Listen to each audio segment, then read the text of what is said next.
दोस्तों वीलॉग्स के थ्रू असी जो तुहानूं लाहौर दिखाने का एक सिलसिला शुरू किया है, यह वीडियो उस सिलसिले की दूसरी वीडियो है। इस टाइम असी क्रॉस कर रहे हैं कैनाल रोड तो, और कैनाल रोड का अंडरपास असी क्रॉस किया है चाकरे आजम।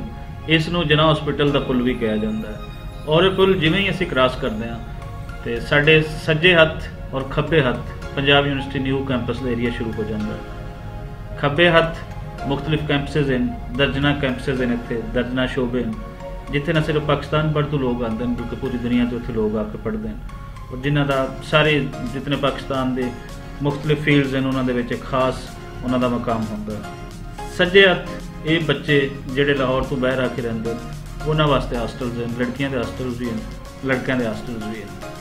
इस रोड की खास ब्यूटी इतों की ग्रीनरी है, इतों के दरख्तों का घने दरख्तों का सिलसिला है जिथे खासकर गर्मी के आइए तो एक सुकून मिलता है।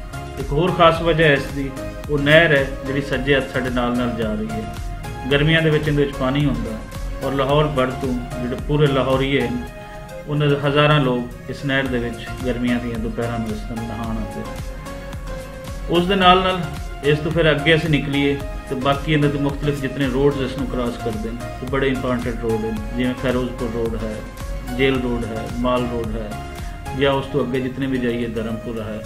सो एक कनैक्टेड है।